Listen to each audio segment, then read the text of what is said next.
রাদিয়াল্লাহু তাআলা আনহুকে দেখে হযরত ওমর একদিন বলছিলেন, খাব্বাব তোমার পিঠে এত গর্ত কেন? এত গর্তওয়ালা পিঠ আর এত চিকুন কোমর আমি তো জীবনেও দেখিনি। হযরতে খাব্বাব বলেছেন, ওমর জানো না, ইসলাম কবুল করার অপরাধে, কালেমা পড়ার অপরাধে কাফির বেঈমানেরা আমাকে মারধর করেছে। যখন আমি তাদের মারে কালেমা ছাড়ি নাই, তখন আগুন জ্বালায়া আগুনের আংটার উপরে, আংটা আগুনের উপরে আমাকে চিৎ করে শোয়ায়া, আমি যেন নড়াচড়া করতে না পারি সেজন্য আমার বুকের উপরে পাথর চাপা দিয়ে রেখেছে। আগুনে গোশত পুড়ে পুড়ে আগুন ভিতরে ঢুকেছে, গায়ের রক্ত আর চর্বি গলে গলে পড়ে আগুনগুলো নিভেছে। ওই পিঠে যে গর্ত হয়েছে আজও পর্যন্ত সেই গর্ত মিটে যায় নাই।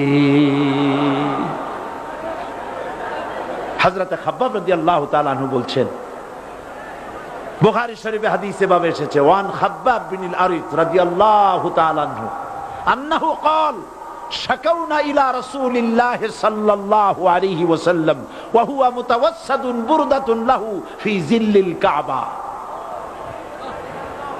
আমি গেলাম রাসূলুল্লাহর কাছে, যে দেখি হুজুর বাইতুল্লাহ শরীফের ছায়ায় আরাম ফরমাচ্ছেন। আমি কাছে গিয়া বললাম, আলা তাস্তানসিরু লানা আলা তাদউ লানা ইয়া রাসূলুল্লাহ, হে রাসূল আপনি কি আমাদের জন্য দোয়া করবেন না? আপনি কি আমাদের জন্য আল্লাহর কাছে সাহায্য প্রার্থনা করবেন না? মার খেয়ে খেয়ে তো শেষ হয়ে গেলাম। শুনতেছেন আপনারা? আল্লাহর নবী উঠে বসলেন, বললেন, খাব্বাব শোনো, তোমাদের আগে যারা এই পৃথিবীতে এসেছিলেন দ্বীনের দাওয়াত দেওয়ার জন্য,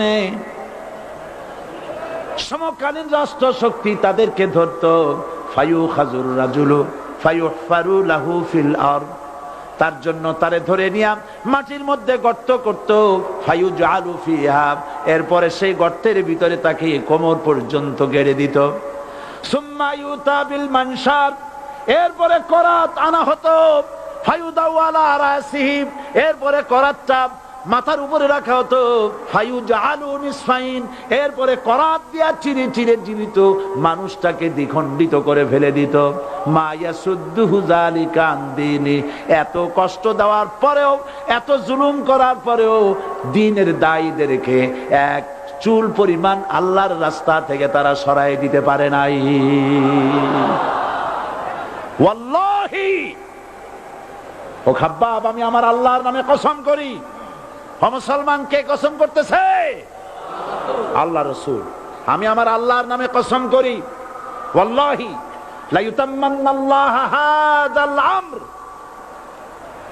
হাত্তা ইয়াসির রাকিবু মিন সানা ইলা হাযরামাউত। সেদিন বেশি দূরে নয়, ইয়েমেনের রাজধানী সানা থেকে শুরু করে সৌদি আরবের হাযরামাউত পর্যন্ত হাজার হাজার মাইল, এই দীর্ঘ পথে যুবতী নারী তার সৌন্দর্যের পশ্চা নিয়া, আর ধনাঢ্য ব্যক্তিরা সওদাগরেরা তাদের টাকা পয়সা নিয়া একাকে নিয়ে অথবা দলবদ্ধ ভাবে মানুষেরা যাতায়াত করবে। লা ইয়াখাফু ইল্লাল্লাহ, মানুষের মনের মধ্যে কোনো ভয় থাকবে না। এমন একটা সময় আসবে, ওয়ালাকিন্নাকুম তাস্তাজিলুন, অথচ তোমরা বড্ড তাড়াহুড়ো করছো। তাড়াহুড়ো করো না, অপেক্ষা করো, ধৈর্য ধরো, মার খাও, জেলে যাও, শহীদ হও, আল্লাহর রাজ কায়েম হবেই হবে।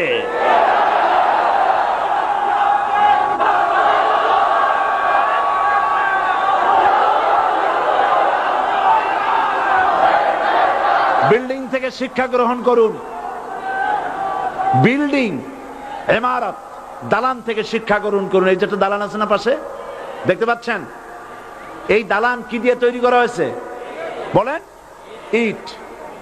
সমস্ত ইটেরা যদি ধর্মঘট করত, আমরা কেউ মাটির তলায় যাব না, কেউ আমরা আগুনে পুড়ে ঝামা হব না, পিক হব না, কেউ আমরা টুকরা টুকরা হব না, সবাই থাকবো উপরে উপরে, তাহলে কি দালান হইতো নাকি?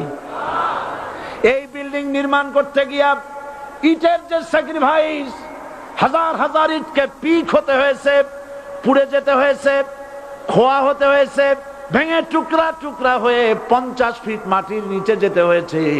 তারপরে ইমারত গঠন হয়েছে, সুন্দর দালান তৈরি হয়েছে। যারা ইসলামী শাসন চান, আল্লাহর দ্বীনকে বিজয়ী দেখতে চান, তাদেরকে অসংখ্য মানুষকে পোড়াইটের মতো জেলখানায় পুড়ে পুড়ে মরতে হবে, অসংখ্য মানুষকে ফাঁসির কাস্তে ঝুলতে হবে, গায়ের রক্ত দিতে হবে, শহীদ হতে হবে, তারপরে ইসলামের ইমারতটা কায়েম হয়ে যাবে।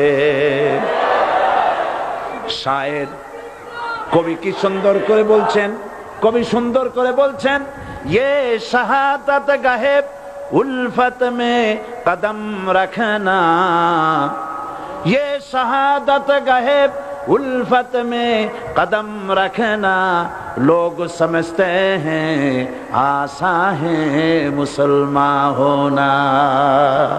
মানুষেরা মনে করে মুসলমান হওয়া খুব সহজ জিনিস। না, মুসলমান হওয়ার অর্থ হলো শাহাদাতের ঈদগাহে শামিল হয়ে যাওয়া।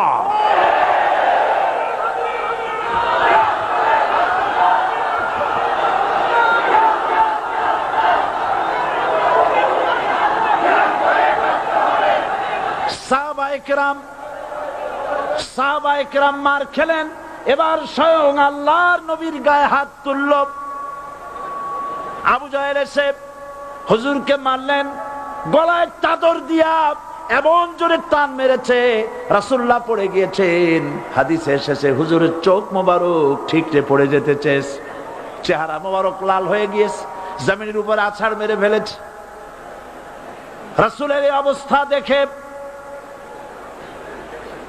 হযরতে হামজা তখনও কাফের ছিলেন, শিকার থেকে এসে তিনি এই দৃশ্য দেখলেন, দাসীর মুখে শুনলেন, ছুটে চলে গেলেন আবু জাহেলের বাড়িতে।